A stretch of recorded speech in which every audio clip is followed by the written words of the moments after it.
Y regresamos a Sanamente. Hoy estamos tratando el tema de embarazo en adolescentes, doctor. Y antes de una pauta institucional estábamos hablando de la importancia del apoyo familiar.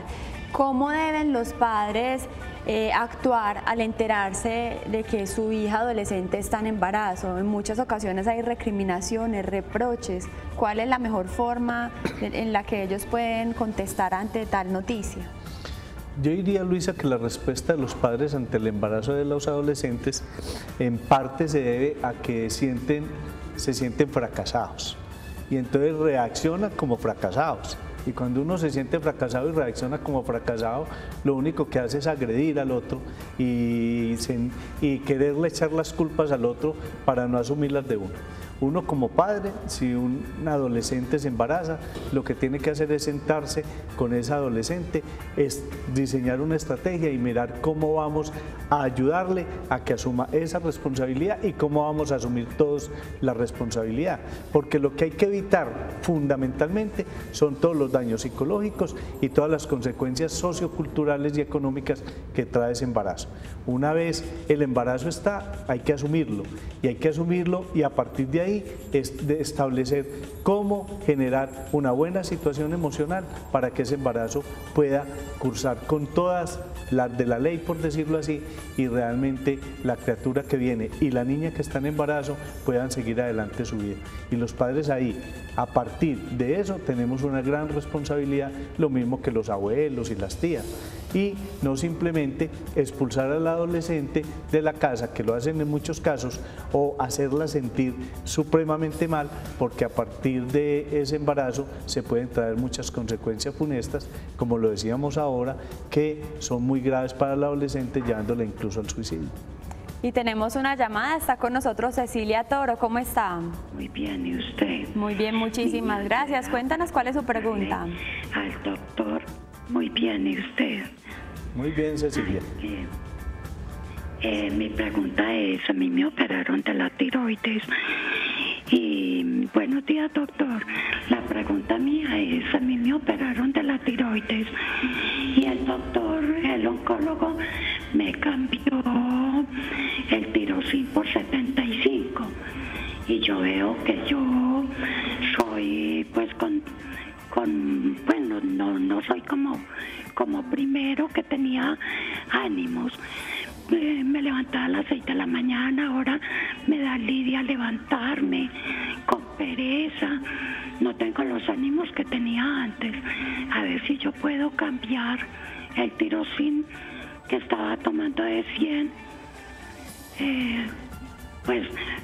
me lo cambió por 75. Yo veo que eso como que no me da muchos ánimos. A ver si puedo volver a tomar el tirosín de 100. Bueno, muy bien. Mira, cuando se tomó la decisión de rebajar el tiroxin de 100 a 75, es porque de pronto al examinar el examen, la TSH, se encontró que había un rango en el que era necesario bajarla porque ya se estaba yendo la mano. Pero como a veces se presentan errores en los laboratorios, la clínica es la que determina realmente cómo debe comportarse uno. Yo la única sugerencia que te puedo hacer a través del programa es que te repitas los niveles del TSH, y el T4 libre y el T3 lo más rápido posible, y a partir de los datos que den estos exámenes, que creo que van a estar alterados y va a ser necesario subirte a 100, a partir de ahí se podrá tomar la decisión mucho más clara, por decirlo así, de volverlo a subir. Pero creo que la clínica lo que está mostrando es que tienes un hipotiroidismo otra vez, que es necesario aumentar el medicamento, pero es muy bueno eso, documentarlo con el resultado de los exámenes. Doctor, volviendo al tema que estamos tratando en el día de hoy, muchos adolescentes creen que el aborto es su única opción ante un embarazo. Y también estábamos hablando de esa fuerte carga psicológica y los problemas que puede generar un aborto y posteriormente puede desembocar en un suicidio. Ante una recomendación, ya sea de un familiar o de su misma pareja, que le recomiende a esa mujer adolescente abortar, ¿qué hacer? ¿Cómo responder? Bueno, muchas veces el adolescente o los adolescentes que están frente a un embarazo, la opción única que ven es un aborto. Y a partir de ahí entonces ni hablan con los padres por el temor y el gran miedo que les da hablar con los padres o con los adultos, y empiezan a ocultar el embarazo y a jugar una serie de situaciones de riesgo muy graves con un aborto. Yo creo que los adolescentes, cuando se enfrentan a esto, deben, si no tienen la confianza para hablar con los padres, mínimo buscar una persona adulta de toda su confianza que los pueda orientar, ir donde el ginecólogo, ir donde la ginecóloga y a partir de allí tomar decisiones. Y esto les permite ir creando todo el ambiente necesario para poder hablar con los padres y a partir de ahí buscar el apoyo. El aborto, obviamente, como Luisa lo ha dicho ya en 2 ocasiones, trae consecuencias muy funestas al psiquismo de las mujeres. Después, más adelante, vienen una serie de recriminaciones, de sentirse culpables, de sentirse asesinas muchas veces, de no ser capaz de superar esa gran crisis que trae el sentir que no fueron capaces de asumir una responsabilidad. Vienen muchos factores psicológicos muy difíciles de superar que a lo largo de la vida van cada vez pesando mucho más y pueden llevar a situaciones de depresión, a situaciones de ansiedad y de angustia muy difíciles de manejar y que a veces también tienen que ver con la conciencia moral y que resolverlas incluso en una confesión a veces es muy difícil. Doctor, para un embarazo siempre debe haber una preparación. Cuando una madre quiere, o una mujer quiere tener un bebé, siempre es tomándose sus vitaminas y preparando su cuerpo para poder tener en su vientre un nuevo ser. En el caso de las adolescentes que son mal alimentadas, que comen por lo general dulces, chucherías, que nunca están con una nutrición balanceada, con frutas, cereales, en fin, eso es muy importante tratarlo también, doctor, porque ya se va a ver reflejado en ese nuevo ser que van a ser. Y también destacar el tema de cuando una niña adolescente quiere ocultar esa barriguita y se fajan y se están tapando el estómago, ¿cómo puede afectar posteriormente a ese bebé? Sí, obviamente uno de los mayores factores de riesgo en el embarazo de los adolescentes tiene que ver con que al no haber una preparación para estar en embarazo, entonces no hay una buena alimentación, se sigue a veces abusando del consumo de alcohol, de cigarrillo y de drogas en algunas, e incluso la situación de angustia, de estrés, de depresión que trae el embarazo mismo las puede llevar a empezar a tomar licor, a consumir drogas, y todo esto son factores que afectan el desarrollo del bebé. Entonces, y ahora, el fajarse obviamente afecta todo lo que es la circulación, el suministro de oxígeno a la bebé y el ocultar el embarazo sin hacerse los controles prenatales, mucho más porque entonces no se pueden determinar a tiempo las infecciones urinarias, no se puede determinar a tiempo todos los otros cuidados que hay que tener, ¿no es cierto? Una buena, valga la redundancia y el insistir tanto, una buena alimentación, una preparación psicológica, que si una vez ya se está en embarazo, pues habrá que hacer como un estudio más rápido y aprender a qué es a lo que me tengo que enfrentar. Entonces, todas estas situaciones someten a riesgo, por un lado a la mamá y por el otro al bebé. Ya les decíamos que uno de los factores de riesgo más altos en el embarazo en adolescentes y mientras más temprano se dé es la hipertensión arterial, que es la eclampsia y la preeclampsia, que puede traer situaciones desastrosas en la vida de la madre y en la vida del feto. Entonces, pues muy poquita gente a veces se prepara para ser padre o para ser madre, pero lo ideal en este mundo es que todos fuéramos hijos deseados. Ese es el ideal. Por eso el ideal, como lo decíamos ahora a la pregunta de una televidente, es trabajar con los adolescentes en prepararlos para esa vida adulta, para esa responsabilidad, para tener una vida sexual, pero es a partir del amor y no del placer, para entender que hay que respetar su cuerpo y hay que respetar a los demás y a partir de ahí entender que el engendrar un hijo es una gran responsabilidad y tiene un gran sentido desde la ética y desde el amor mismo. Y desde Sabaneta nos llama Doris. ¿Cómo está, Doris? Muchas gracias. Sería para preguntarle al doctor. Yo hace por ahí 3 años 3 años desencadené una crisis de pánico. Tuve con tratamiento con clonazepam y fluoxetina y otra pastilla, pues que en este momento no recuerdo el nombre, como 2 años. Después la psiquiatra me dijo que ya estaba como muy bien, que dejáramos como el tratamiento. Lo fui mermando pues hasta dejarlo totalmente. Hace por ahí 2 años lo dejé, o año y medio. Ella me dijo que debía ayudarme con ejercicio, porque el ejercicio pues como que ayudaba mucho a este tipo de cosas. Pero yo siento, hace mucho rato vengo sintiendo que me da la misma depresión, me dan como los pánicos,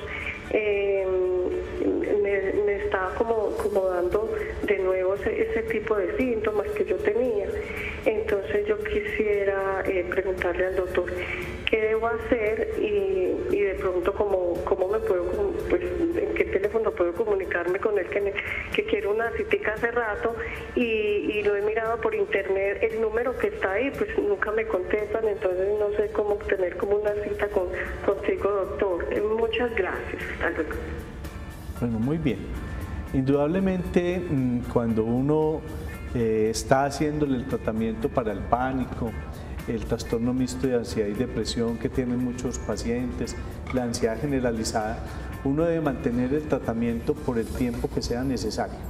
En mi opinión, el tiempo necesario es que después de lograrse la absoluta mejoría de todos los síntomas, si estos no se vuelven a presentar, mínimo 2 años tomando la medicación. Pero si a lo largo del tratamiento hay leves recaídas con crisis de pánico, con algunas depresiones, cada recaída de estas debe hacerse el borrón y cuenta nueva. Entonces me da la impresión que lo que pasó en tu caso es que muy prematuramente se interrumpieron los medicamentos o digamos no se estuvo muy atento a esas leves recaídas que habían para hacer los ajustes adecuados en la medicación. Entonces es muy importante saber que después de que se logra la absoluta mejoría y no hay recaídas, el tratamiento se debe hacer mínimo por 18 meses o por 24 meses y a partir de ahí empezar a disminuir. El teléfono de mi consultorio es el 413-4440, mi secretaria solo está en las tardes y ella es la que maneja a la gente.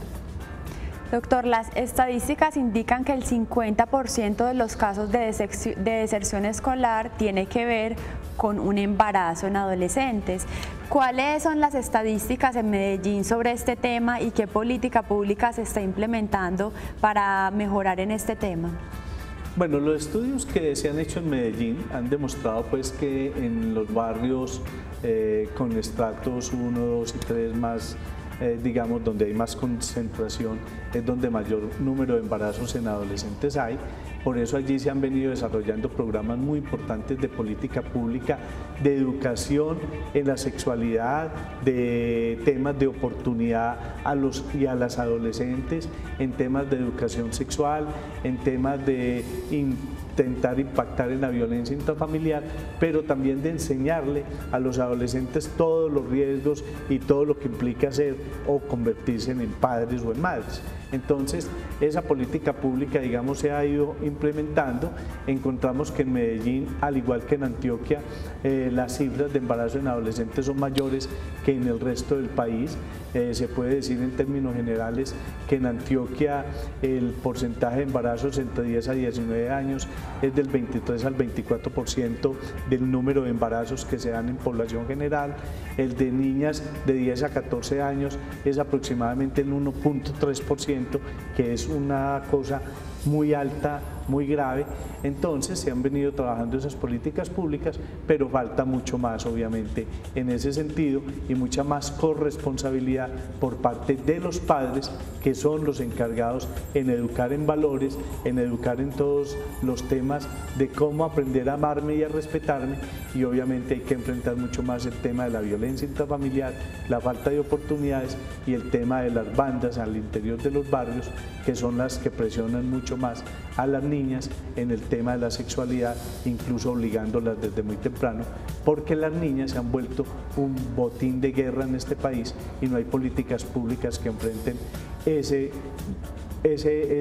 fenómeno, e incluso debería de ser un crimen de lesa humanidad el involucrar la violencia sexual a las niñas y a los niños en el conflicto armado, y este país no ha avanzado en eso.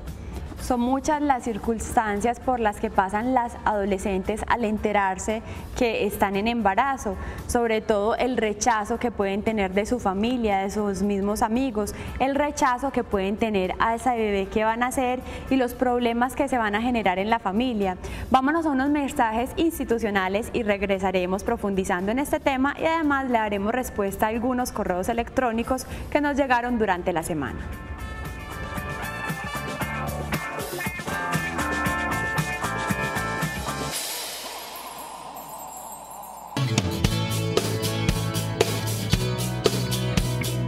Estás viendo Sanamente.